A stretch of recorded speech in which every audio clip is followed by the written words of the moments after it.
Welcome to Sharing Our Cultures. This is where you meet remarkable individuals from diverse cultural backgrounds who are making significant contributions in our community.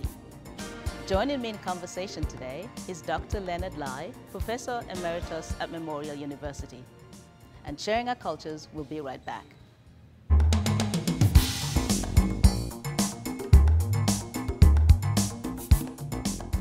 Welcome back to Sharing Our Cultures. I have with me Dr. Leonard Lai. He's a Professor Emeritus at Memorial University, an inventor, and an entrepreneur.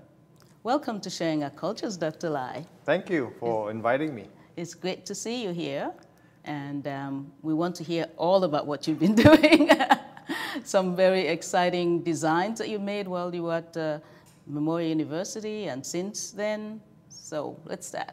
Okay, well, the thing is, a lot of this stuff happened because of my teaching, the courses that I teach, and I just thought of new ways of basically teaching the principles, right? So that's the reason why the invention happened. And then when you see that, you say, oh, that might be useful. Other people might want to use it, so I start selling them. So that's what happens. Okay.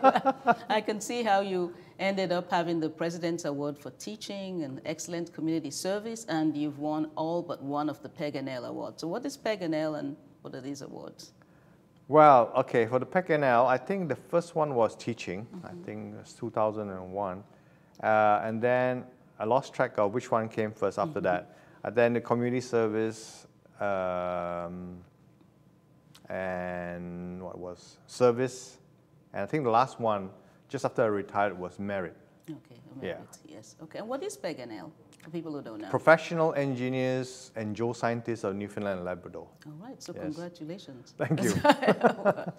Okay, so tell us about, you have some equipment here you brought for us. Oh, well, okay. So this one is called the DOE Golfer. Okay. DOE actually stands for Design of Experiments. So it's one of the graduate courses that I've been teaching for like 20 years.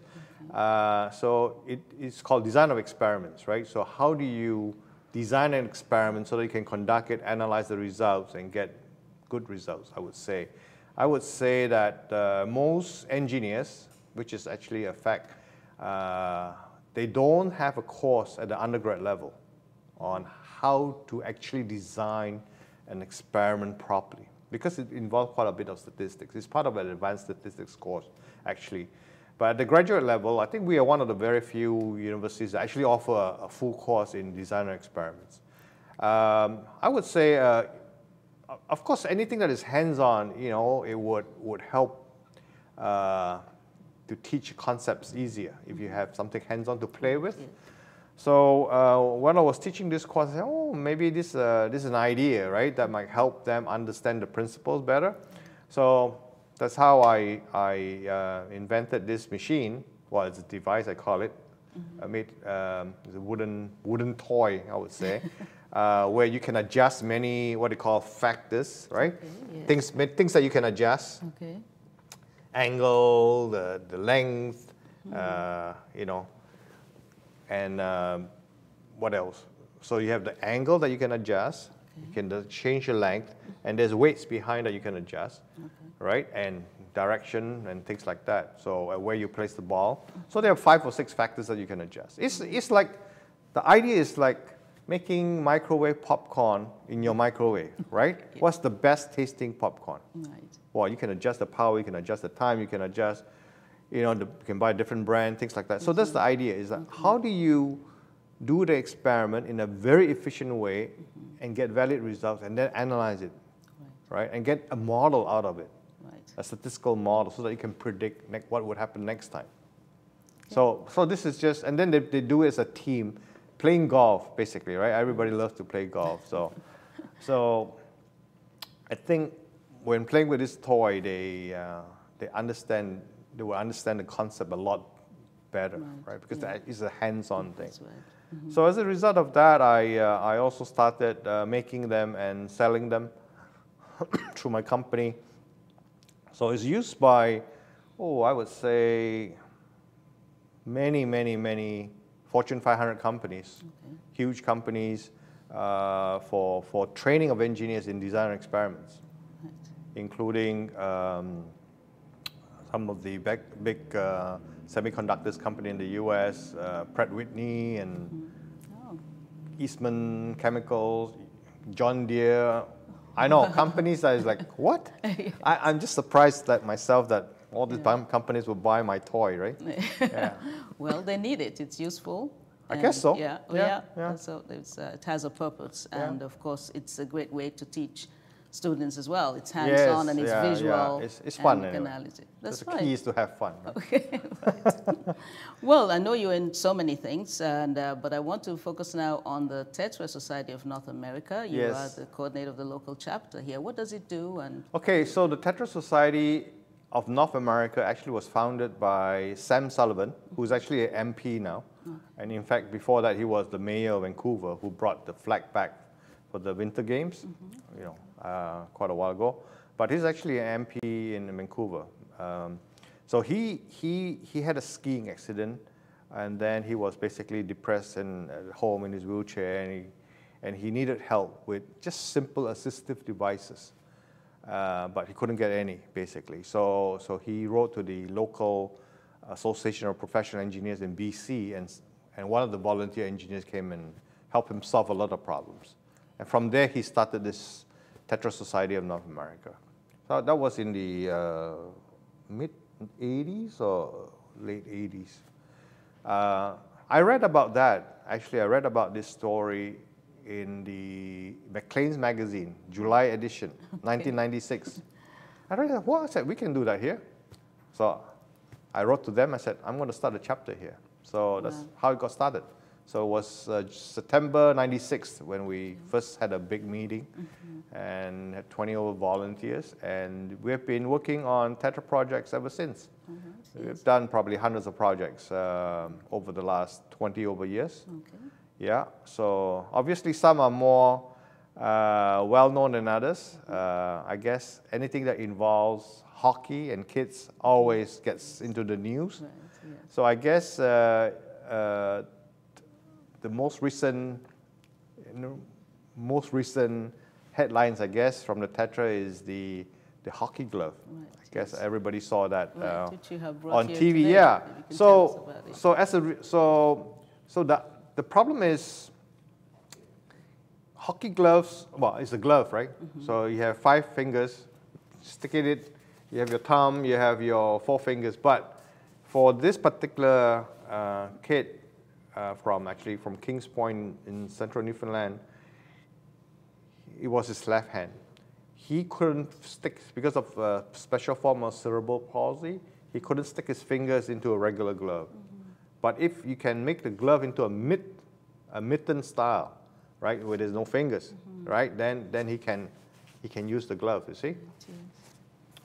So that was one of the requests of the Tetra Society. So I had to get a pair of gloves that fits him and take the glove and convert it into a mitt. Wow. You converted a hockey glove into a mitt? A mitt, yeah. Okay. Yeah, it's not that difficult, actually, now that I know how to do it. Now, then obviously CBC did a big story about it. Went to film him and all this stuff. And I even got a thank you postcard from the Premier. Oh, yeah. Congratulations. That's good. Yeah, saying that, well, he's a big hockey fan, apparently. Yeah, it took a while to decipher his handwriting, but anyway, basically it's thank you. And then, because of that story, I had another request from Ottawa. So this is the one for him, right? 9-year-old kid, but it's on his right hand. Right. So the father sent me the right glove, and I just finished it 2-3 days ago. So this is a mitt now. Okay, so all right, so sort of explain what you had to do, because it looks like a regular glove. Yeah, it looks like it, right? Right, But yes. okay, so first, of course, I have to unstitch, right? Okay. Everything, and then cut off the parts that connects, right? Okay. And then create the space so that you can now, so that your hands, when you put your hands in there, is not in the way. Okay. And then I have to stitch it all back, Right. right? So including all this. All right. Yes. Yeah. Normally they're separated. Okay. but I have to stitch it together so that now it forms a mitt. So when you put your hand in there, it's basically a mitt, right? Right, yeah. So how long did it take you to do that? Well, now that I know what to do, I can get it done in a day, I would say. Okay. Yeah. But you first had to think about it and then figure out. The first one was difficult because I was afraid of messing it up, right? Yeah. So yeah, so now it's easy now. Right, yes, okay. So more people. But the idea is that it's not that I want to make more, but I would say manufacturers of hockey gloves probably should consider, right? Making gloves that are mitten style or have the option anyway. Yes. Yeah. Otherwise, every kid would have to like rely on a volunteer or somebody to, or maybe just can't play the game, right? Yeah. But this is the message to our manufacturers out there, right? Right, yes. To consider making hockey mitts rather than gloves, Yes. right? For kids with certain disabilities, right? So Well, anyway, that's good. yeah. Okay. So Well, that's really it's a lot well of fun. done. Right? You learn something new. That's right, and you enjoy doing it as well. And whilst you were talking about that, I was just thinking about inclusivity. You know, Yes. you have a young child in a classroom, all his students can play hockey, Exactly. guys in the glove, and he's Exactly. left out standing Yeah. on the sidelines. Exactly. So I think this is very, very important. This is, like I said, this is one of the hundreds of projects we have done, right? Okay. Yeah. Of course, the others probably didn't get into news Right, because yes. it's not hockey. Right. Yeah, so what other ones come to mind that you've done before, other ideas? Okay, well, there's a recent one that we won an award, actually. Okay. It's an archery stand. Okay, this kid is a high school kid. He was given a compound bow. You know, it's pretty tough to, even for able-bodied people to draw. But he's in a wheelchair, and again, he's some form of cerebral palsy. So he doesn't have the strength to hold the bow and pull, right? So we designed a stand so that the bow can be locked in place, and then he can adjust the aim, right? And all I have to do is pull it and release. So that stand sits on a platform where his wheelchair can go on, so that for the weight, counterweight, right? And then it's adjustable in, you know, up and down and also sideways, so the kid can aim. So all I have to do is pull it and shoot, right? Yes. So that was, That's so easy. yeah, again, it's, now you think of it, it's a simple concept, but yeah, It was necessary. Yeah, it and was important. award-winning design That's for right. recreation, right? Congratulations again. Yeah. Wow. Well, the thing is, work-term students actually did on the work on the projects, Okay. right? All So right, yeah. yeah, I just ask questions, that's all, right? Okay. Yeah. Well, thank you very much. Sharing Our Cultures will be right back with more information from Dr. Leonard Lai.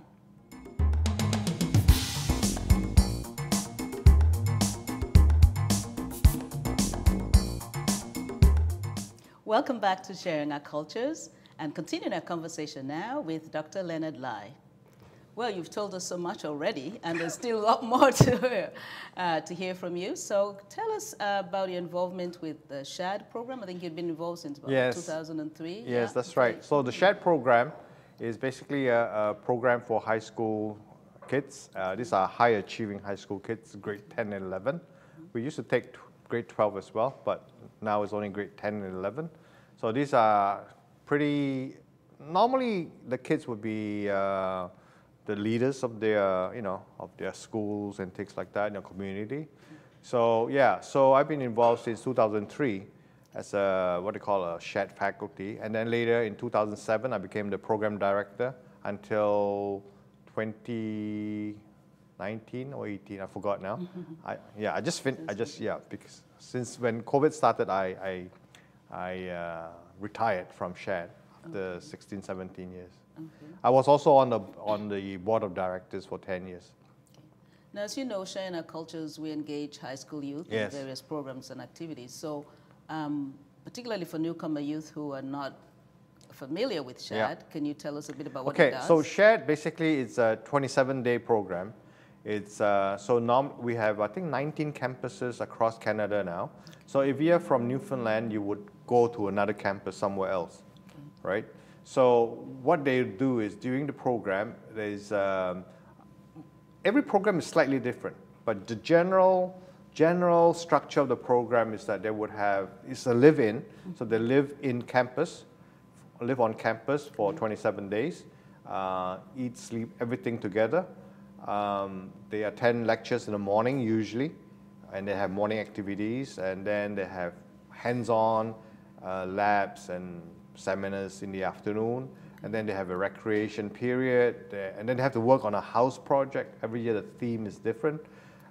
They don't get to bed till at least 11, and every day. Okay. So it's high intensity, very, I would say, intensive learning, environment, and they get to mix with peers, basically of similar background and similar. Normally the kids would come and say, "Oh, I thought I was the only one who likes programming or do this strange stuff," what they consider strange, right? But when they meet with other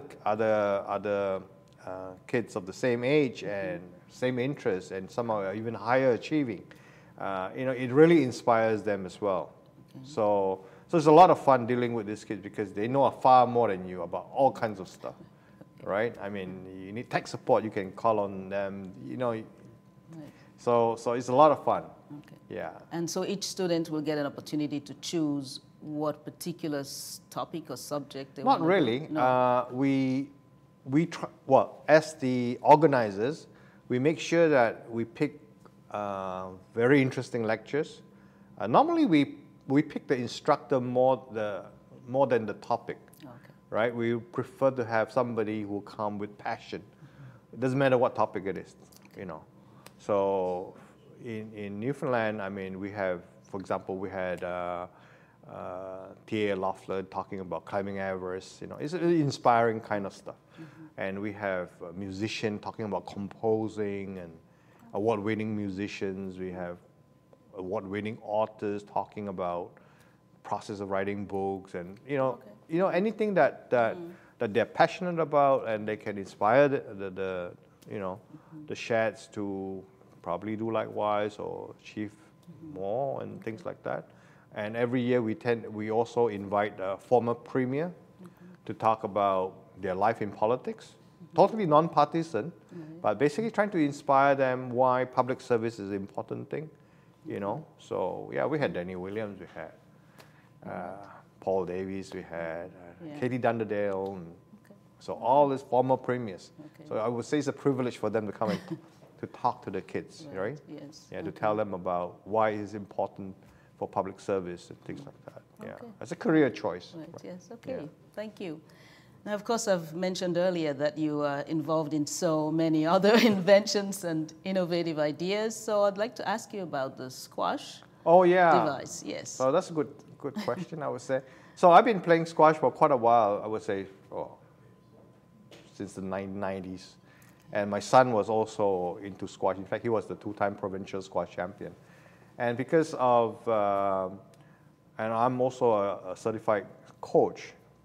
So again, when you think of, it's a teaching thing, right? Yes. So you think of, maybe there's a tool or device that you could invent to help them improve their movement and things like that. So I came up with something called the Footworker. Okay. Footworker, right? So this is a pro version. Okay. So this is put in the front of a squash court, and then let me turn it on. You can see. So it turns on just to show that it's working, and then, oops, sorry. So now it's working. So you have 10 seconds to get ready. We'll move back to the tee, which is the center of the court. Okay. So this is put in front of the court, right? Mm-hmm. So what it does is that the lights, when it beeps, then you're supposed to run to that corner of the court and hit the ball. Of course, you're pretending to hit the ball, right? It's the movement that you're trying to train, right? How quickly you can move from lights to light. I mean, that way, so that you have efficient movement, and also it trains your endurance. Okay. Yeah. So it's more like a training tool. It for is a training squash tool. player. Yeah, Okay. yeah. All So that right. the coach can look at them and provide proper correction, you know, of their movement and things like that, right? Yeah. So yeah, so I've been selling this for more than 10 years now, and it's probably over 20 countries, used by the Australian Institute of Sport. Okay. Most of the top coaches, two-time world champion. Yeah. So There's a lot in your mind and in your head that you're thinking, oh, I've got to do this. And as soon as you meet something that's challenging for someone, you want to do something about it and you want to help them. yeah, I mean, it's like I said, like what they call necessity is the mother of Mother of invention. invention. Exactly, exactly, right? You saw that, oh, there's a need, maybe I'll try it, right? And then we say, oh, gee, we could make it better, and then we redesign it, and then so maybe I can sell this, you know? Okay. That's right. So an Yeah. entrepreneur and an inventor, and you're also a ukulele music teacher. Yeah, well, that happened after I retired. Okay. Finally, I said, okay, now I have time to do something, right? You have to keep busy. So just after I retired, I took up ukulele. I started the guitar first, then I realized that, oh, I just can't play it, right? For some reason. So I said, I'll start something easier, 4 strings only. Okay. And then after a while, you get serious, you know. I started with a community program, and then I got a private instructor, and then after that, I did some online courses with a renowned instructor from Halifax, and then I did a certification course. So now I'm a certified ukulele teacher. I'm doing my second level now. Wow. Yeah, And I have 2 students. Yes. And you never played ukulele prior No. to this? No. And you didn't play any other stringed instrument? Well, prior to I did play the violin when I was a teenager. Well, about 50 years ago. this? Okay. Yeah. Right. And so you were able to pick up ukulele and play and become certified and teach it. Yes. So anybody can do it. You don't need any talent. What you need is perseverance and just practice. Right. I basically drive my wife crazy because I practice 3-4 hours a day, right? Yes. Every day. So because you have to catch up on time lost from your. Yeah. So yeah, so it's practice. The main thing is lots of practice, right? Yeah. Yeah. We used to tell our children that when they were playing musical instruments. Yeah. As you But they practice don't all the believe that at time. that time until you get older, and then now that you're learning it for, you know, for fun. It's not a chore anymore. Yeah, you want, and this is the reason why I went into the teaching certification because you have to teach somebody, right? You have to learn it better yourself, right? Yes. You're not just learning for the sake of learning, but now you have to teach it to somebody. So you learn a lot more by it's like regular teaching, right? That the instructor, the prof has to learn more. Like they say, to teach is to learn again, right? In a different way. So I would say I learn better now that I have to teach it, you know? Yes. Yes. So that's what I do in my retirement. Besides that, I also play ukulele. I mean, pickleball. It's called pickleball. All right. Yes. Tell us about pickleball. Okay, pickleball. Pickleball is the fastest growing sport in North America. It's played in a badminton-sized court. It's like tennis, but it's a mixture of tennis, badminton, ping pong, and like squash, a bit of squash. So you have some racket sports background. It's really easy to pick up. Yeah, so I've been playing that almost every day with, and my wife, she's also really keen on that. So that's what is keeping us really busy and active because we play almost every day. Right. And so we started that, I think, in 2017.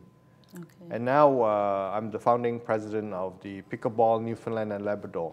Wow. Yeah, so we formalized an organization. So we are part of the National Pickleball Association, Pickleball Canada, part of Pickleball Canada. Okay. That's So we national. hope, yes, so we hope the sport is growing very quickly in Newfoundland as well. All right. Right, so especially most of them are seniors. So the group that I play with are all in their 70s and 80s, you know. You're the youngest one. Yes, true, I am the youngest one.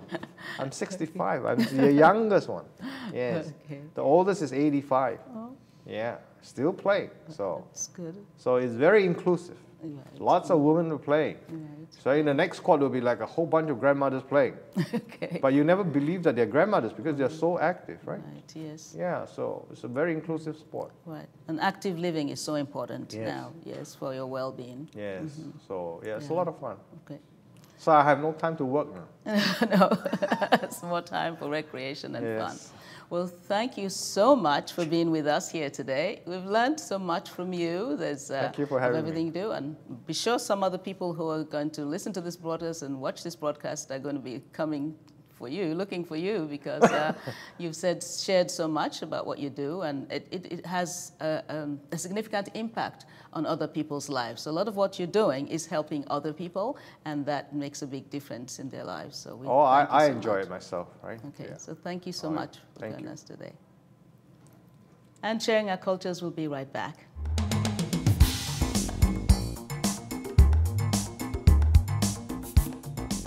Thank you to our guest, Dr. Leonard Lai, and to you for watching us today.